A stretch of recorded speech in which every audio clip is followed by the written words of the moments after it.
Is Christian Cornier, and his people have arrived. So there we go. All right. Now, I haven't really pre-read this, but I've been warned that Christian's bio is a little, so bear with me. Just now a moment passed that we will never get back, followed by another, followed by another. The entirety of your life is comprised of moments just like it. You will go to the same places and see the same people, but they will always be implacably marked by the atrophy of time in a different region of hollow space through which the earth travels. In several more already lost moments, we will be hosting the representative sent forth by the elder gods to entertain you with words put together in an aesthetically pleasing arrangement. He graduated from Richard Stockton State College in 2008 with a bachelor's degree in literature and plans to graduate Rosemont in 2015 with an MFA. He is the flash fiction and social media editor of the Rothalla Review. He enjoys writing, video games, movies, sports, and alteration magic. Sorry. Please put your talons and tentacles together for Christian Cornier.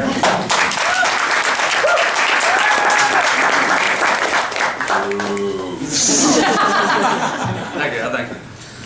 Where novels tell about life and short stories tell about time, Flash is a singular experience. One emotionally palpable moment resonating with us on a deeper level, but is virtually indistinguishable from any other around it. With Hemingway's infamous For Sale, Baby Shoes Never Worn, he raised the metaphysical question of what a story actually is. What elements need to be present for it to be considered viable? How much can we derive from a single sentence? And perhaps in a world of excess and waste, minimalism may be an important value. For instance, this paragraph is exactly 100 words. So, my name is Christian Cornier. Welcome everyone for coming, thank you.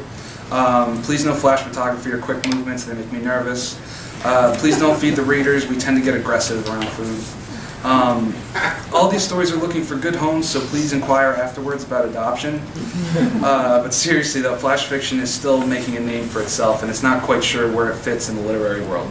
It seems to have popped out of the experimental cauldron and is cooling into a solid state. We're still banging out a couple dings, but the beauty of it is that it's in its infancy. If you want something out of flash fiction, now is the time to ask it before the stiffs at MLA catch wind that we're having fun and are forced to bog it down with arbitrary stipulations. So to get right into it, tonight I want to show a range of length. Traditionally Flash is 1,000 words, Nano's 300. I'm going to be doing a lot of Drabble, which is 100, and Dribble's 50. I'm going to do a couple 100s, and then I'm going to close the night with a 500. So, that's it. I had Professor Long, there he is. Yeah. At Senior Sem for my flash fiction seminar, which was my senior sem. And he had a bunch of awesome stuff that we did. One of them was we took the original 6-word sci-fi from Hemingway and adapted it into a sci-fi, so that's what I said. Alright. Martians don't bite. It's much worse. The ocean used to be blue. Cats with thumbs. Next big thing. And then beyond that, more recently, I've come upon two-sentence horror, which I found was awesome because you go straight from exposition into conclusion, so it's just pop, pop. And that really got with me. And I've been listening to a lot of Night Vale recently. If anybody knows what that is, it has a big, there you go. It has a big impact on my presentation tonight. Alright, so the wind and light rushed past me as I tumbled helplessly closer to terminal velocity. It was only then that I realized I forgot to change the water in Toby's bowl. So that's one. Then my phone usually talks to me, but that's not really a big deal. But the other day, I caught it lying. And last one is, nobody wanted to talk about the elephant in the room. Everyone was too busy running and screaming for their lives. So that's 2-sentence, which was awesome, and I had to do something. The next one, also a Nathan Long classic, thank you sir. 100-word sentences, and keeping grammatically correct as humanly possible. And you think you have like this huge sentence, and then you check the word count, it's only like 50. So, here we go. Is there any more ironic display of futility than the planet-shifting, time-warping moment that brought forth by the fleeting remark of a careless vagrant, absent-minded sack of sloth we call a lover, about the dry rotting foundations of your farcical relationship and its awkward lean as the structure begins to crack and give way under the unyielding weight of meaningless hours upon days upon years, toil, blood, sweat, and tears that you have in truth pissed down the proverbial face of this dead, decaying horse, then the asinine phrase, "We have to talk." So, and then we got this one I wrote shortly after I saw Inception.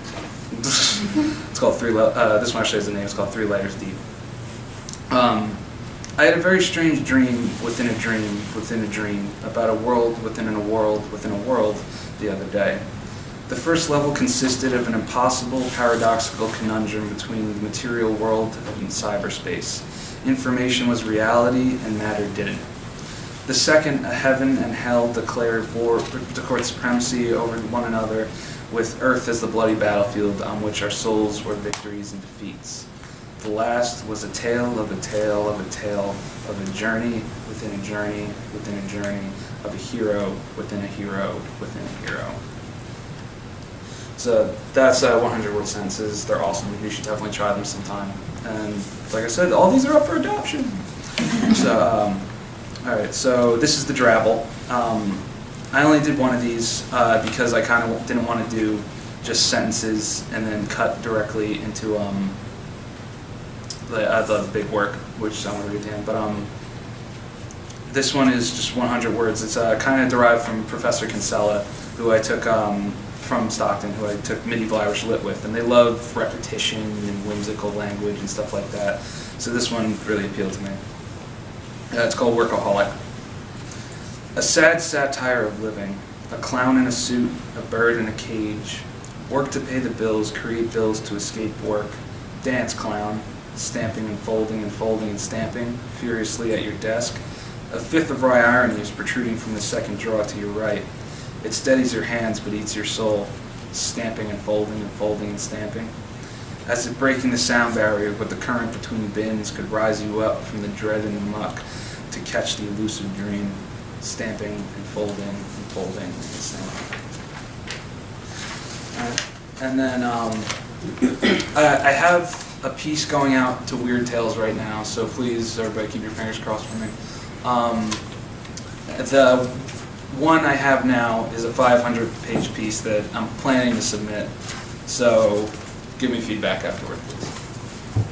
And this one's called All the Right Friends in All the Wrong Places. Archie's father came over on a boat, starving and holding his mother's hand. He told the man with the book that he was 8 years old. Archie wondered if it was the same man that stood before him now. The man was slender, tall, and thin. No face was his, but all were him. The faceless man walked into the door uninvited on a Sunday afternoon.